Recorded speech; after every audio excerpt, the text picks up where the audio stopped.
Hello guys, इस video में हम लोग कैलकुलेटर बनाएंगे जावा के अंदर।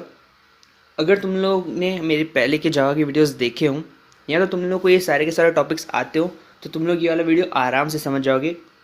कुछ डिफिकल्ट नहीं है, एक तरह का रिवीजन है अगर तुम लोगों ने पहले के वीडियोस देखे हुए हैं तो, क्योंकि इसमें सारे के सारे टॉपिक्स कवर हो जाएंगे अब तक के। So Java is a object oriented programming language जिसके अंदर एटलीस्ट एक ऑब्जेक्ट होना ज़रूरी है। अब एक ऑब्जेक्ट होना ज़रूरी है तो उस ऑब्जेक्ट का लॉजिकल स्ट्रक्चर, दैट इज़ इसका ब्लूप्रिंट जो कि हम लोग क्लास बोलते हैं, वो भी होनी ज़रूरी है। तो हमारे प्रोग्राम में एटलीस्ट एक क्लास तो बननी ज़रूरी है। तो मैं यहाँ पे लिख रहा हूँ एक क्लास मेन। ओके, तुम लोग इसका कोई भी नाम दे सकते हो, जैसे मैंने यहाँ पे मेन लिखा है, तुम लोग इसमें अपना नाम लिख सकते हो, इसमें कोई प्रॉब्लम नहीं है। और इसके स्कोप्स, दैट इज़ ये कर्ली ब्रैकेट, तो हम लोग हमारी क्लास का जो भी वर्क करेंगे वो इन ब्रैकेट्स के अंदर करेंगे। जावा के अंदर जो भी कोड एग्जीक्यूट होता है, मतलब कोड का स्टार्टिंग जहाँ से होता है वो होता है मेन मेथड से। तो हम लोग एक मेन मेथड बनाएंगे। एक मेन मेथड कुछ इस तरह दिखती है, पब्लिक स्टैटिक वॉइड मेन, और इसके अंदर स्ट्रिंग आर्जिस, दैट इज स्ट्रिंग का एरे, और इसके भी हम लोग स्कोप्स बना देंगे। तो अब ये जो मेन मेथड है वो इस स्कोप से लेके इस स्कोप तक ही चलेगी। अब हम लोग जो भी ऑपरेशंस करेंगे, जैसे भी ये ऐप का फ्लो होगा, वो सारा का सारा इस मेन मेथड के अंदर होगा। अब हम लोग बना रहे हैं कैलकुलेटर। ओके, तो इन रियल टाइम, मतलब अगर हम लोग रियल वर्ल्ड में देखें तो कैलकुलेटर एक ऑब्जेक्ट है जिसका खुद के मेथड्स हैं उसके, और काफ़ी सारी फंक्शनैलिटीज़ है उसकी खुद की।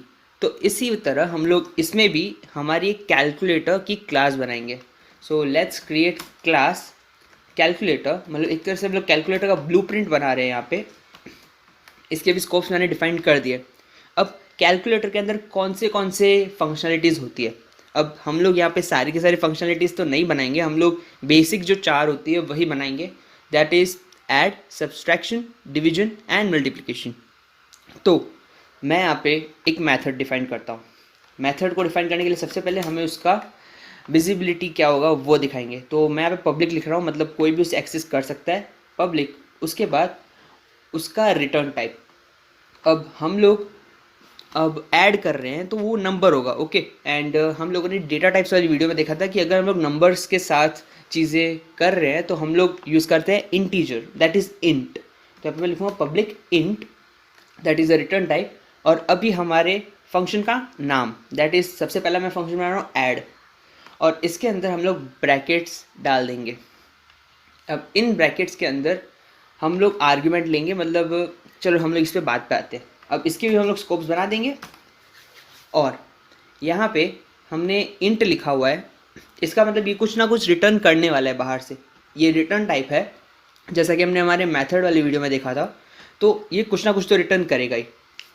तो ये क्या रिटर्न करेगा, हमें यहाँ पे रिटर्न का स्टेटमेंट लिखना पड़ेगा, वरना ये एरर दे सकता है। अब अगर हम लोग ऐड कर रहे हैं तो हम लोग यहाँ पे दो नंबर्स को ऐड करेंगे। ओके, और वो दो नंबर्स कहाँ से आएंगे, हम लोग ये मेन मेथड से दो नंबर्स को सप्लाई करेंगे इस मेथड के अंदर।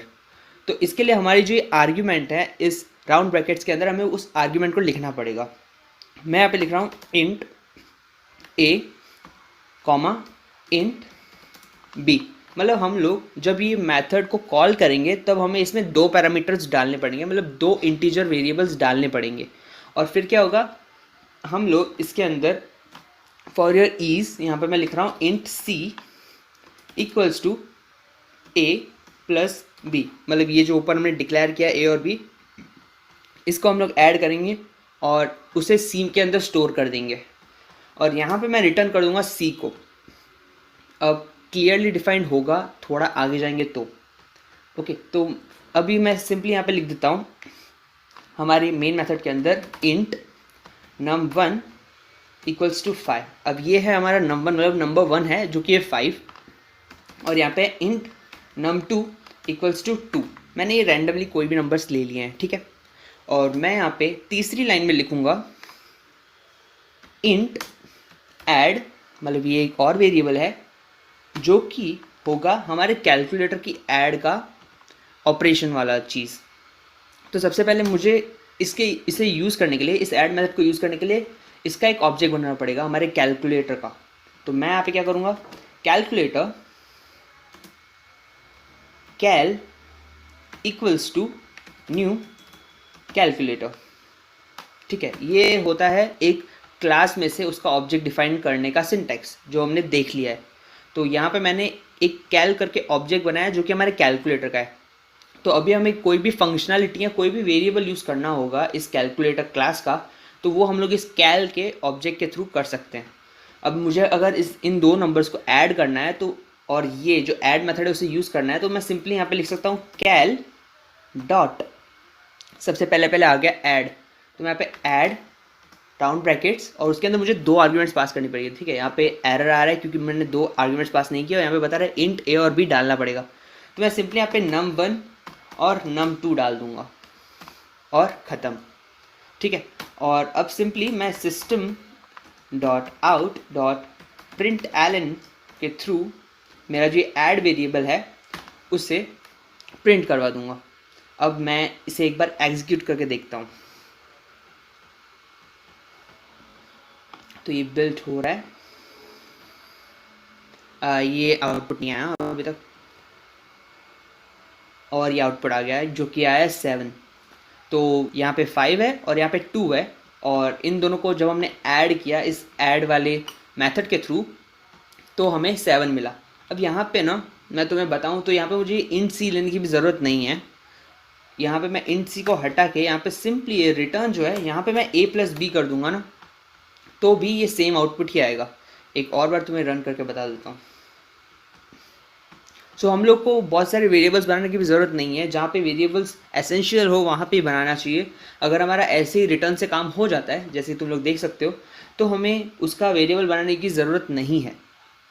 एंड सिंपली ऐसा भी नहीं कि मैंने यहाँ पे ये 2 वेरिएबल्स बनाए, मैं इन 2 वेरिएबल्स की जगह यहाँ पे इस ऐड मेथड में अगर मेरे खुद के मैं यहाँ पे 7 लिख दूँ और यहाँ पे 8 लिख दूँ सिंपली, मतलब यहाँ पे मैंने ये num1 और num2 का यूज़ नहीं किया है। ओके, और मैंने सिंपली ये ऐड मेथड को कॉल किया और यहाँ पे मैंने खुद से ही अपने 7 और 8 डाल दी, क्योंकि वो इंटीजर है तो सिंपली वो समझ जाएगा कि यहाँ पे ये 7 है और ये 8 है, और हमें आउटपुट मिलेगा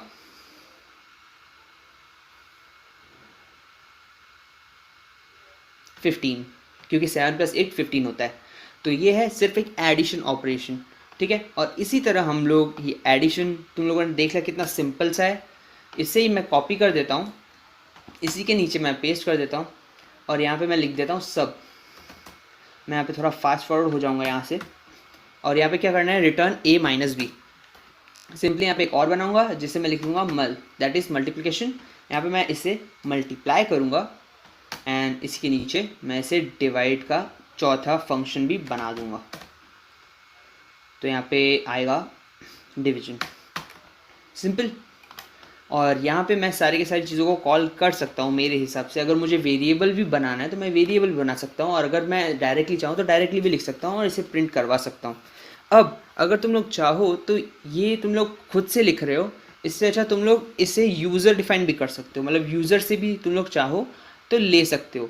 जैसे हमने इनपुट और आउटपुट वाली हमारी वीडियो में देखा था, हम लोगों ने GUI के थ्रू JOptionPan को यूज़ करके किया था। तुम लोग उस मेथड से भी कर सकते हो, लेकिन उस मेथड में थोड़ा सा तुम्हें चेंज करना पड़ेगा, जो कि मैं तुम्हें अभी बताता हूँ। सबसे पहले हम लोग JOptionPan का यूज़ करेंगे। इसके लिए हमें उसे इंपोर्ट कराना पड़ेगा क्योंकि वो एक लाइब्रेरी है। तो इंपोर्ट javax.swing.JOptionPan। ओके, ये स्टेटमेंट तुम्हें लिखना पड़ेगा। उसके बाद सिंपली यहाँ पे तुम्हें एक स्ट्रिंग बनानी पड़ेगी, string n1 equals to JOptionPan, जो कि मैंने ये पूरा का पूरा प्रोसेस जो है वो तुम्हें बताया हुआ है हमारे इनपुट आउटपुट वाली वीडियो में। शो इनपुट डायलॉग, क्योंकि हम लोग इनपुट लेने वाले यूज़र से, तो शो इनपुट डायलॉग के अंदर मैं लिखूँगा कि मुझे क्या लिखना है। तो मैं यहाँ पे लिखूँगा एंटर नंबर 1। ओके, सिंपली ये मुझे एक पॉपअप देगा जिसमें मुझे एक नंबर लिखना पड़ेगा, लेकिन यहाँ पे मैंने स्ट्रिंग लिखा है। ये स्ट्रिंग मैंने क्यों लिखा है कि ये जो मेथड है शो इनपुट डायलॉग, वो एक्चुअली मुझे एक स्ट्रिंग रिटर्न करती है, दैट इज़ स्ट्रिंग। ओके, जिस वजह से मैं यहाँ पे अगर इंट लिखूँगा ना तो मुझे एरर मिलेगा, बिकॉज ये इंटीजर नहीं देती, ये स्ट्रिंग पास करती है। तो हमें क्या करना पड़ेगा, हम लोग स्ट्रिंग ले लेंगे, उसके बाद हमें सिंपली एक और लाइन लिखनी पड़ेगी जिससे ये जो स्ट्रिंग है वो इंटीजर में कन्वर्ट हो जाए। तो हम लोग डेटा टाइप्स को कन्वर्ट भी कर सकते हैं जावा में। सिंपली मैं आप लिखूँगा int num1 equals to integer, यहाँ पे मैंने आई बड़ा लिखा है, ओके। इंटीजर मतलब ये एक क्लास है, हमेशा समझ जाना कि अगर पहला लेटर जो है वो बड़ा है मतलब वो एक क्लास है। देखो यहाँ पे कैलकुलेटर में भी मैंने सी बड़ा रखा है, मेन में भी एम बड़ा रखा है, ये जे ऑप्शन पेन में जे भी बड़ा है, और सिस्टम में भी एस बड़ा है, मतलब ये सारी की सारी क्लासेस हैं, और ये इंटीजर भी क्लास है। तो इंटीजर डॉट पार्स इंट नाम की एक मेथड है जिससे हम लोग कोई भी स्ट्रिंग कैरेक्टर को इंटीजर में कन्वर्ट कर सकते हैं। तो सिंपली तुम लोग को इंटीजर डॉट पार्स इंट लिखना है जिसमें आई बड़ा होना चाहिए, एंड इसके अंदर तुम्हें पास करना है अपना स्ट्रिंग वेरिएबल। तो मैं यहाँ पे n1 पास कर दूंगा, और सिंपली ये जो n1 है मेरा वो कन्वर्ट हो जाएगा स्ट्रिंग के इंटीजर के अंदर। और ये सेम टू सेम प्रोसेस मैं यहाँ पे कॉपी करके सिंपली इसके नीचे पेस्ट कर देता हूँ, और यहाँ पे मैं n2 कर देता हूँ, और यहाँ पे भी num2 कर देता हूँ, ओके। और यहाँ पे भी अंदर n2 की जगह n1 की जगह n2 कर दिया, एंड यहाँ पे मैं पास कर दूंगा num1 एंड num2। अब सिंपली हमने ये सारी की सारी फंक्शंस बना दिए नीचे भी और ऊपर भी हो चुका है n1 n2 यूज़र से। तो मैं यहाँ पे कॉपी पेस्ट कर देता हूँ इन सारे के सारे कोड्स को। एक्चुअली अगर तुम लोग चाहो ना तो सिंपली ये है ना, यहाँ पे इसका भी ऐड का एक अलग से वेरिएबल नहीं बनाओगे तो भी चलेगा। तुम्हें सिंपली ये जो कोड है ना, इस कोड को कैल डॉट ऐड वाला, इससे मैं है ना इसके अंदर डायरेक्टली डाल सकता हूँ, ओके। तो तुम लोगों को जैसे मैंने कहा कि बार बार ज़्यादा वेरिएबल्स बनाने की भी ज़रूरत नहीं है। तुम लोग simply system dot out dot println के अंदर कैल जो हमारा ऑब्जेक्ट है डॉट मैथड है, और उसके अंदर जो भी वेरिएबल तुम्हें डालने हैं वो तुम लोग डाल सकते हो। तो ऐसे तुम्हारा कोड भी जो है वो छोटा लगेगा एंड सही लगेगा। अब मैं इसे कंट्रोल डी यूज़ करके बार बार प्रिंट कर रहा हूँ, और इसे मैं सिंपली यहाँ पे सब यूज़ कर सकता हूँ फॉर सब्सट्रैक्शन, और फिर मैं यहाँ पे मल यूज़ कर सकता हूँ फॉर मल्टीप्लिकेशन, एंड मैं यहाँ पे डिव यूज़ कर सकता हूँ फॉर डिविजन। अब लेट्स सी द आउटपुट। मैं इसे करूँगा रन।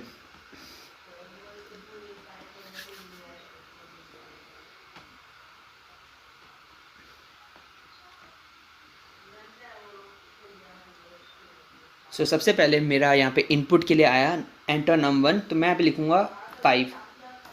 फिर दूसरा आया ये एक्चुअली num2 के लिए, तो मैं यहाँ पे लिख सकता हूँ 2, और यहाँ पे मैंने ओके दबा दिया। तो यहाँ पे तुम लोग देखो यहाँ पे पहला मेरा आउटपुट आया 7 जो कि एडिशन का, और फिर आया मेरा 3, 5 - 2 that is 3, and 5 × 2 that is 10, and 5 divided by 2 2 point आगे कुछ आता है, लेकिन ये इंटीजर है इसके लिए इसने सिर्फ 2 ही रिफ्लेक्ट किया।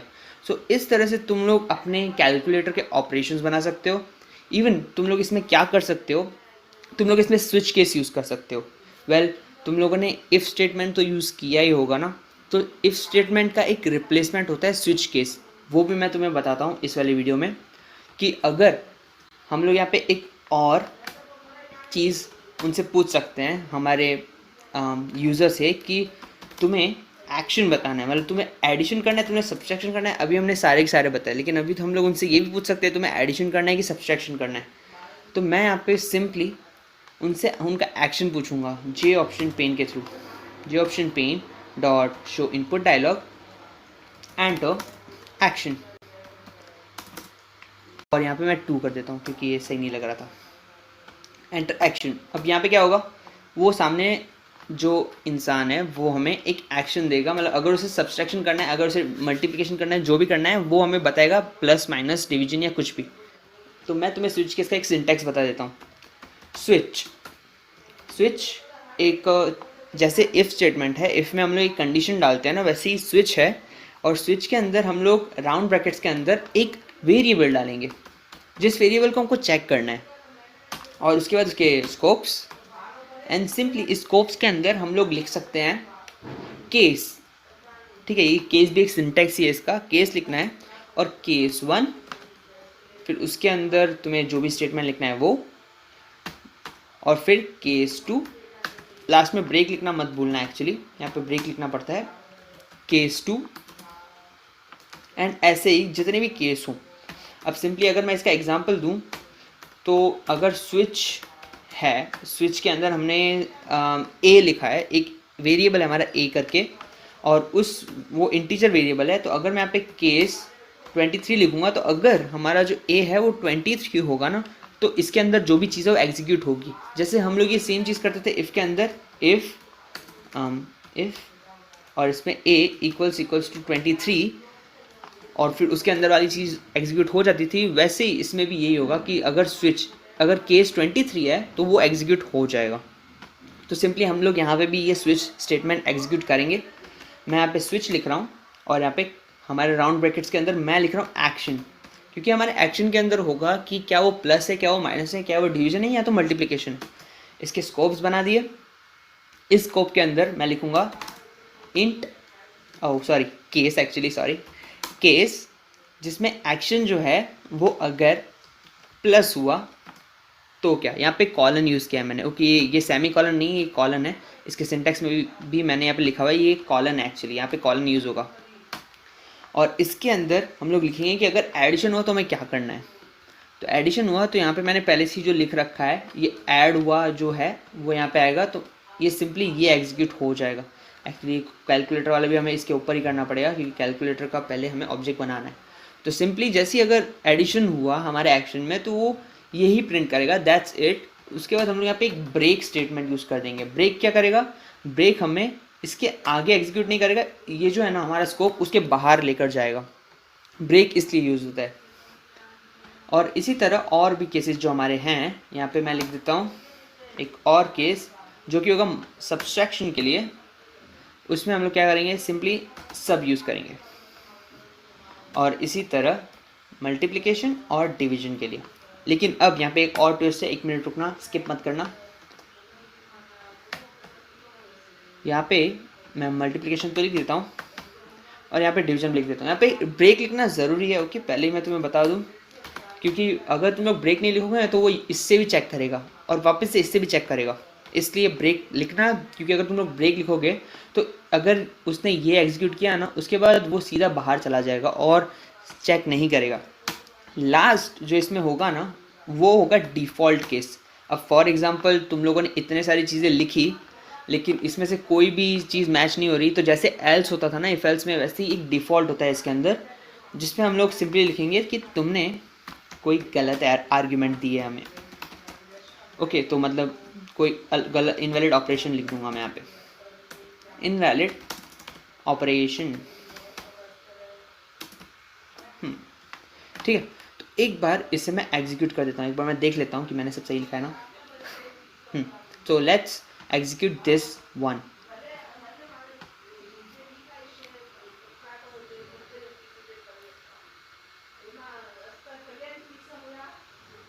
तो सबसे पहले उसने मुझसे पूछा नंबर 1, तो मैं यहाँ पे लिख रहा हूँ सिंपल सा 8 और दूसरा है 2।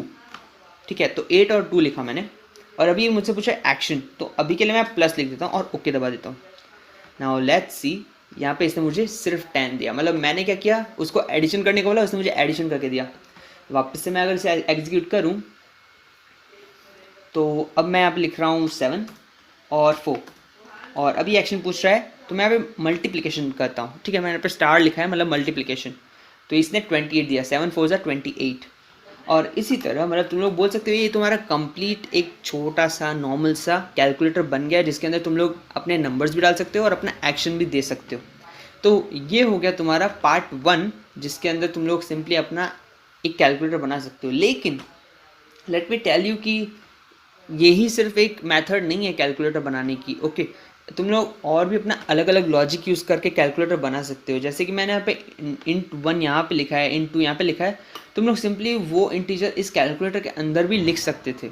जैसे मैं तुम्हें बताऊँ तो मैंने यहाँ पे लिखा हुआ है, ये एक अलग ही कैलकुलेटर है, मतलब उसकी तरह ही है, बस इसमें मैंने क्या किया हुआ है, इंटीजर का जो वेरिएबल है num1 num2 वो इसके अंदर लिखा हुआ है, दूसरे मतलब इस कैलकुलेटर क्लास के अंदर ही लिखा हुआ है। तो मुझे क्या करना पड़ा, सिंपली जैसे ही मैं जब ले रहा था ना उनसे यूज़र से, तो मैंने सिंपली एक कैलकुलेटर का वेरिएबल बना दिया, मतलब ऑब्जेक्ट बना दिया। उसके अंदर मैंने उसकी जो num1 num2 है उसको मैंने असाइन कर दिया जैसे ही मैं यूज़र से ले रहा था। और ये देखो इसके अंदर मैंने एक ही लाइन के अंदर सब कुछ किया हुआ है। मैंने उसके ऑब्जेक्ट के अंदर, उसके वेरिएबल के अंदर सिंपली पार्स इंट का जो फॉर्मूला है उसके अंदर मैंने जी ऑप्शन पेन को डाल दिया है। तो इसी तरह से तुम लोग कॉम्बिनेशन कर सकते हो। ये चीज़ तुम लोग 3 लाइन्स में भी कर सकते थे, और जैसे मैंने एक लाइन में किया उस लाइन में भी कर सकते थे। और सिंपली मैंने यहाँ पे स्विच केस यूज़ किया है, तो ऐसा बिल्कुल नहीं है कि इसमें तुम लोग इफ़ एल्स यूज़ नहीं कर सकते। मैंने इस वाले में इफ़ एल्स यूज़ किया। तो इसका मतलब पूरा का पूरा कहने का मतलब ये है कि तुम लोग जावा के अंदर और कोई भी कोडिंग लैंग्वेज के अंदर उसके अलग अलग लॉजिक्स होते हैं। मेरा ये लॉजिक है कि किसी और का कोई और लॉजिक होगा।